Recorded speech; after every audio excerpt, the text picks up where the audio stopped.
എത്രയാ ഏട്ടാ? 50 രൂപ. ഇവിടെ എന്താ കുഞ്ഞാ സംഭവിച്ചത്? ഇത് ഇന്നലെ രാത്രി കത്തിയതാ. അല്ലെങ്കിൽ തന്നെ കുടുംബശ്രീക്ക് അടുത്തെന്തിനാ വേറൊരു ഹോട്ടല്? ഇത് അധികം വാഴില്ല എന്ന് അന്നേ കണക്ക് കൂട്ടിയതാ. കത്തിച്ചതാന്ന് പറയുന്നവരും ഉണ്ട്. ഇത്രയും അറിഞ്ഞു വെച്ചിട്ട് ചേട്ടൻ എന്തിനാ എന്റെ മുമ്പിൽ CBI വിളിച്ചത്? അല്ല, അത് ഞാൻ വെറുതെ എന്ന് പറഞ്ഞ. ഓട്ടോക്കൂലി അങ്ങോട്ടോ ഇങ്ങോട്ടോ ബാലൻസ് ഒന്നും ഇല്ലല്ലോ? ഇല്ല ഇല്ല. എന്നാ ചേട്ടൻ വിട്ടോ, അതാ നല്ലത്. പറയേണ്ടവരുടെ അടുത്തൊക്കെ ഞാൻ സമാധാനം പറഞ്ഞോളാം.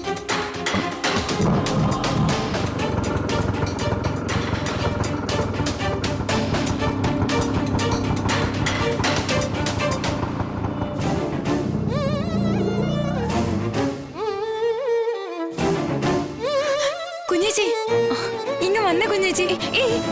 നീ എന്തിനാ കരയുന്നേ? ഇവിടെ നിങ്ങൾ വഴക്കുണ്ടായോ? കുഞ്ഞേച്ചി ഇതെവിടെ ആയിരുന്നു? ഞാൻ എത്ര വട്ടം വിളിച്ചെന്നറിയോ? എടി, സിവിൽ സർവീസിന്റെ എക്സാം ആയിരുന്നില്ലേ?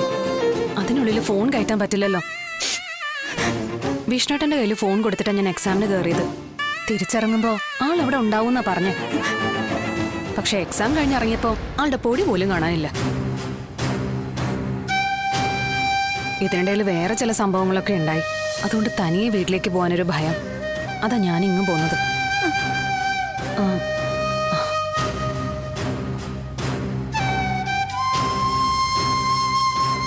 അമ്മ എന്തേ? അമ്മ എടി എന്താ? അമ്മ പോലീസ് കൊണ്ടുപോയി കുഞ്ഞേച്ചി. അമ്മ പോലീസ് കൊണ്ടുപോയെന്നോ? അതെ കുഞ്ഞേച്ചി, ഹോട്ടലിൽ കത്തിയ കേസില് അമ്മയെ 1-ാം പ്രതിയാക്കിയ വല്യേച്ചി കേസ് കൊടുത്തിരിക്കുന്നെ.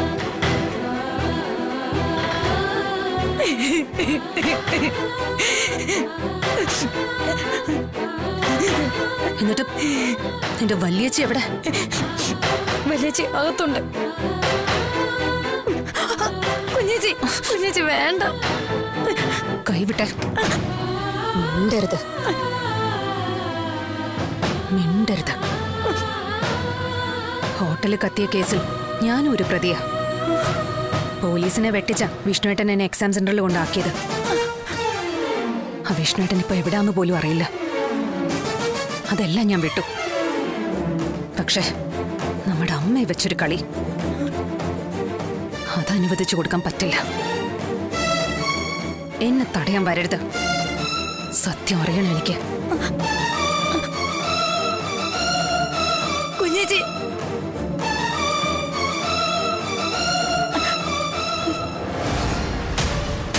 വിട്ടെന്നോ? അതെങ്ങനെയാ? വധശ്രമത്തിനോട് ചേർത്ത് കേസ് കൊടുത്താ ജാമ്യം കിട്ടില്ല എന്നല്ലേ പറഞ്ഞത്? മിനിസ്റ്റർ നേരിട്ട് ഇടപെട്ട കേസാ ശാരികെ. എല്ലാ കേസും ഓരോരോ രീതിയിലാണ് പോലീസ് കൈകാര്യം ചെയ്യുന്നത്. അതിൽ അവരുടെ താല്പര്യവും നമ്മൾ കൊടുക്കുന്ന സമ്മർദ്ദവും ഒക്കെ ഘടകമാണ്.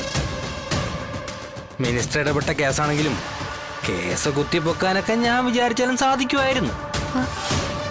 പിന്നെ എനിക്ക് ഈ കേസിലുള്ള താല്പര്യം നഷ്ടപ്പെട്ടിരിക്കുകയാണെന്ന് ശാരികയ്ക്ക് അറിയാലോ. അല്ല, അതിനിപ്പം ഇവിടെ എന്താ സംഭവിച്ചേ? ഒന്നും അറിയാത്ത പോലെ നടിക്കല്ലേ ശാരികെ. ഞാൻ ഇത്രയും കാര്യങ്ങളൊക്കെ ശാരികയ്ക്ക് വേണ്ടി ചെയ്തിട്ടും ശാരികയ്ക്ക് ഇങ്ങോട്ടൊരു തണുപ്പ സമീപനം. അതുകൊണ്ട് കൂടുതൽ റിസ്ക് എടുക്കണ്ടെന്ന് ഞാനും അങ്ങ് തീരുമാനിച്ചു. കാശ് എനിക്കിപ്പോ അത്ര വലിയ വിഷയമൊന്നും അല്ല. പക്ഷേ കടലിൽ കളയാനില്ല.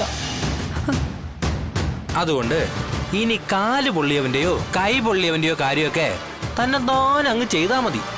എന്നെ ഇനി പ്രതീക്ഷിക്കണ്ട. Hello hello. അല്ല പിന്നെ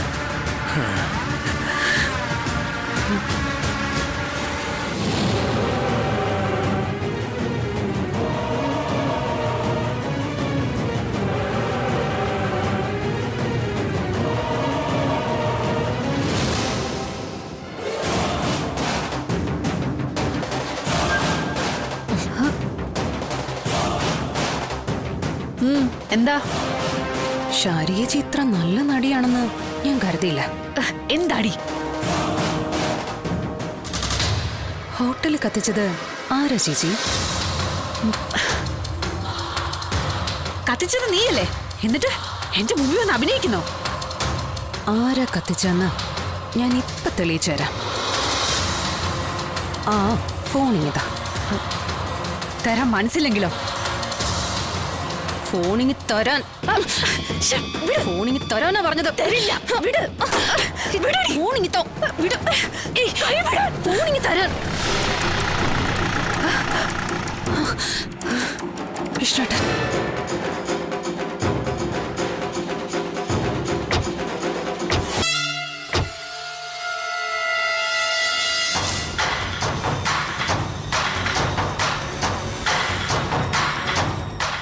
അമ്മേ,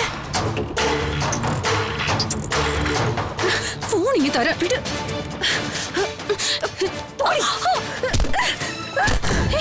ചേച്ചി, എന്താടി ചേച്ചി, ഷോറിനി,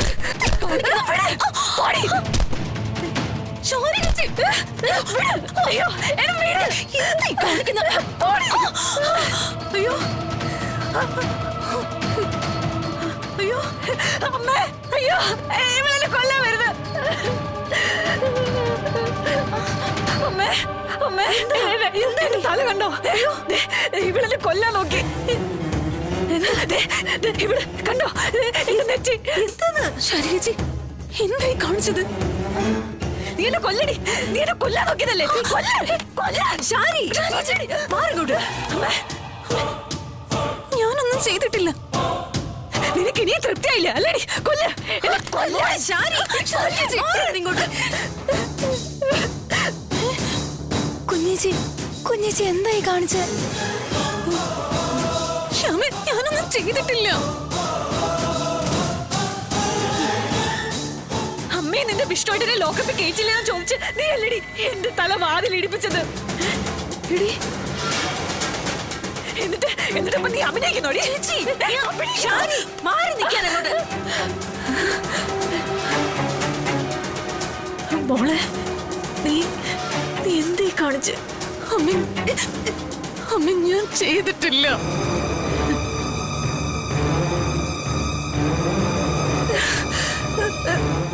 വിഷ്ണുട്ടാ, ഞാൻ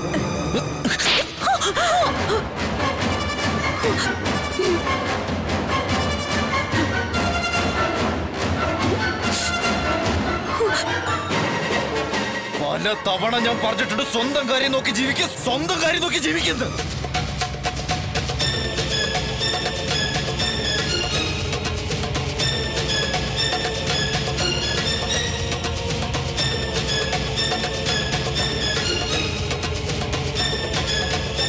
മോളെ, ശാലിനി,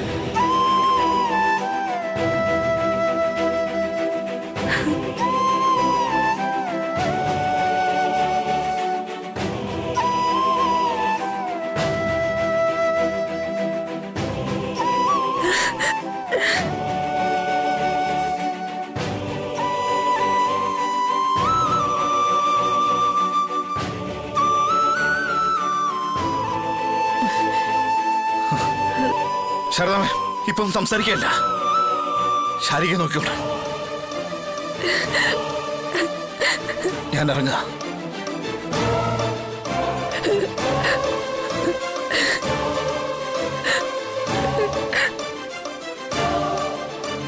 വിഷ്ണു മോനെ,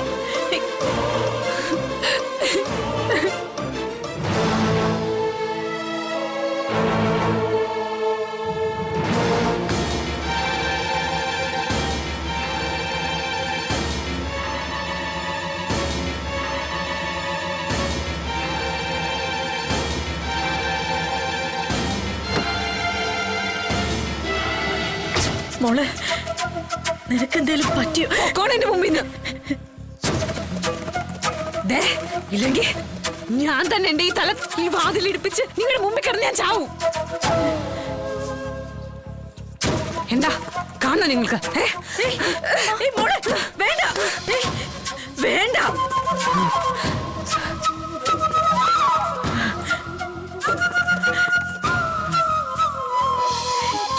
എടി, എന്തൊക്കെയാ ഇത്?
കേറ്.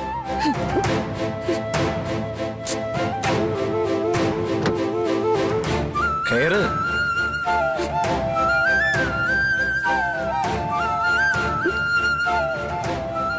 കേറടോ.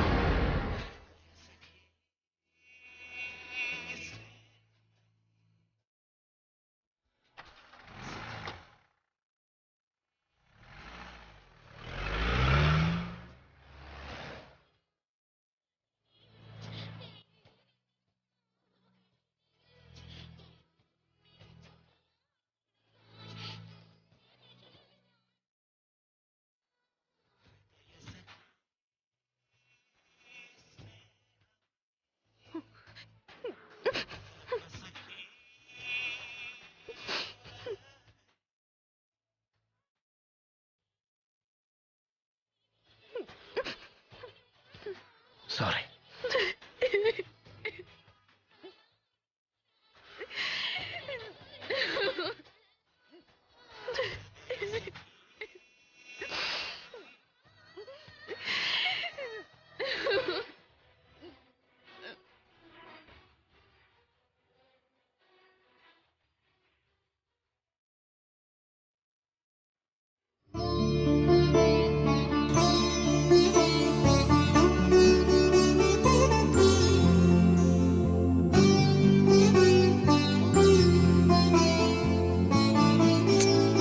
ഭാമേ, ഇനിയിപ്പോ അതിനെക്കുറിച്ച് ചിന്തിച്ചിട്ട് എന്ത് കാര്യം? ഞാൻ വീട്ടിലേക്ക് ക്ഷണിച്ചപ്പോ അവൻ പറഞ്ഞത് ശാരദാമ്മയുടെ വീട്ടിലേക്ക് പോകണമെന്നാ. അതിന് നീ ക്ഷണിച്ചില്ലല്ലോ ഭാമേ. പിന്നെ നീ എന്താ അവരോട് ചോദിച്ചത്? നീ വീട്ടിലേക്ക് വരുന്നുണ്ടോ അല്ലേ? ആ അതെങ്ങനെ ക്ഷണമാവും? നമ്മൾ ഈ പരിചയക്കാരെ പലരെയും വഴി വെച്ച് കാണുമ്പോൾ നമ്മൾ ചോദിക്കാറില്ലേ വീട്ടിലേക്ക് വരുന്നോന്ന്? കുടുംബമായിട്ട് വീട്ടിലേക്ക് വന്ന് സ്ഥിരതാമസം തുടങ്ങണമെന്നല്ലല്ലോ അർത്ഥം, ആണോ? അവൻ എന്താ എന്റെ മനസ്സ് മനസ്സിലാക്കിയ? എല്ലാ കാര്യങ്ങളും അങ്ങോട്ട് പറഞ്ഞിട്ട് വേണം മനസ്സിലാക്കാൻ. പറയാതറിയേണ്ടതും വരികൾക്കിടയിൽ വായിക്കേണ്ടതും ഒക്കെ ഉണ്ട്. മൗനം പോലും പലപ്പോഴും വാചാലമാവും. പക്ഷെ ഭാമേ, അതിനൊക്കെ അപ്പുറമാണല്ലോ പറഞ്ഞുപോയ വാക്കുകളും അതുണ്ടാക്കിയ മുറിപ്പെടുത്തലും ഒക്കെ. കൈക്കുഞ്ഞിനെയൊക്കെ തെടുത്ത് ശാലിനിയുടെ കൈയും പിടിച്ച് ഈ വീട്ടിൽ നിന്ന് അവൻ ഇറങ്ങിപ്പോയ ദിവസം നീ ഓർക്കുന്നുണ്ടോ? അവന് നീ വാങ്ങിക്കൊടുത്ത് ജീപ്പ് എടുക്കാൻ പോയപ്പോ നീ പറഞ്ഞു അത് നിന്റെ പണം കൊണ്ട് വാങ്ങിച്ചതാണെന്ന്. ജീപ്പിലെ താക്കോല് മാത്രമല്ല, നിന്റെ പണം കൊണ്ട് വാങ്ങി സ്വർണ്ണമാലയും കൂടി ബോണറ്റിൽ ഊരി വെച്ചിട്ടാ അവൻ ഇറങ്ങിപ്പോയത്. അവിടെ നിന്ന് അങ്ങോട്ടുള്ള ദുരിതബാധകൾ എളുപ്പവന് മറക്കാൻ പറ്റുന്നതാണോ ഭാമേ? അപ്പോഴും ഇതെല്ലാം ഇങ്ങനെ തന്നെ തുടരുമെന്നാണ് രാഘവേട്ടൻ പറയുന്നത്? അല്ലാതെയും വരാം. പക്ഷേ എന്റെ ഒരു ചോദ്യത്തിന് നീ മറുപടി പറയണം. വിഷ്ണുവും ശാലിനിയും മടങ്ങി വരണമെന്ന് സർവാത്മന നീ ആഗ്രഹിക്കുന്നുണ്ടോ? രാഘവേട്ട, ഉള്ളിലുള്ളത് നെഞ്ചു പിളർന്ന് കാണിക്കാൻ ഞാൻ ശ്രീ ഹനുമാനൊന്നും അല്ല.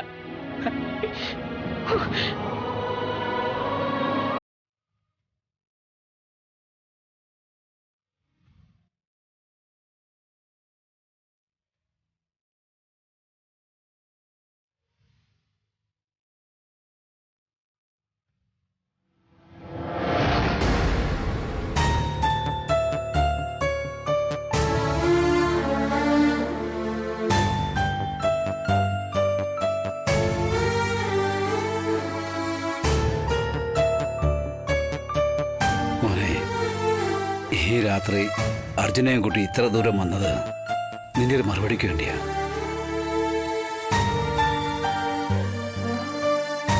അതും എന്തെങ്കിലും ഒരു മറുപടി അല്ല, പോസിറ്റീവായിട്ടൊരു മറുപടി.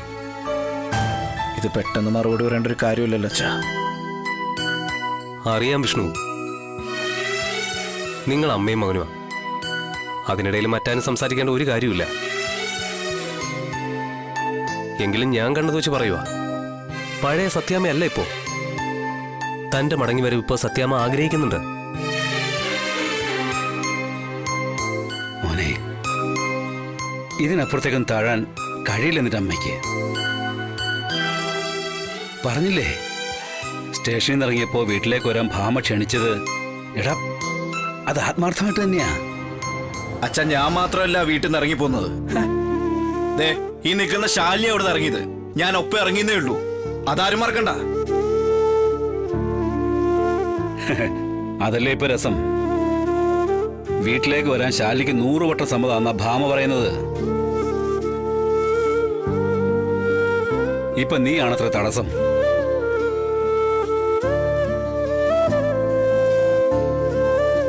മോനെ, ശാലിനിക്ക് ഒരമ്മയുടെ മനസ്സ് മനസ്സിലാവും. ഇവൾക്കുള്ളതല്ലേ ഒരമ്മ. എടാ, അവർ തമ്മിലും വഴക്കും പിണക്കൊക്കെ ഉണ്ടാവാറുണ്ട്.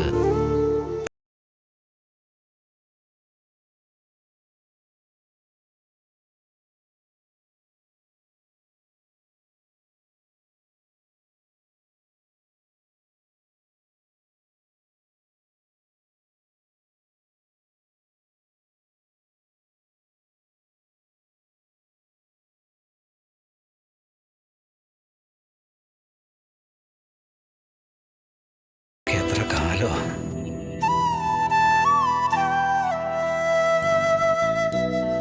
മനുഷ്യന്റെ ജീവിതമൊക്കെ വളരെ പരിമിതമല്ലേ?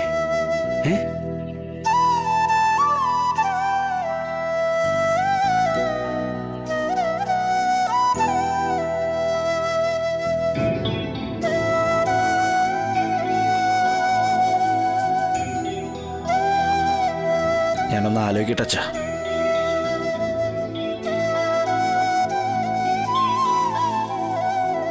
എന്തായാലും രണ്ടുപേരും ഊണ് കഴിച്ചിട്ട് പോയാൽ മതി. ആ, നീ പറഞ്ഞെങ്കിലും അത്രേ ഉള്ളൂ അല്ലേ മോളെ?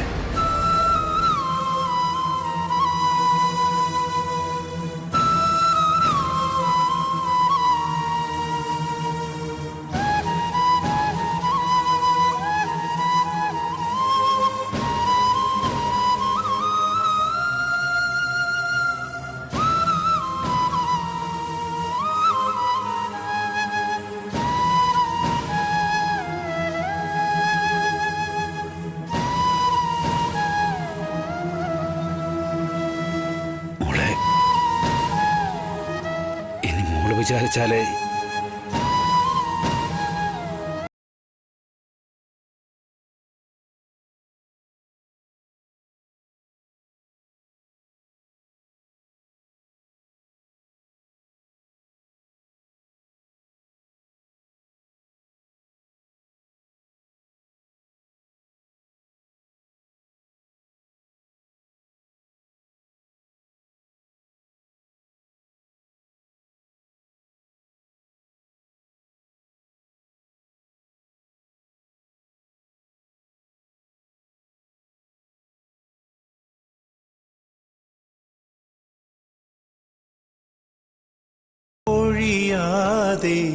ഇരുൾക്കാട്ടിൽ ഇഴയാതെ ഇത് ശാലിനിയുടെ വാക്ക.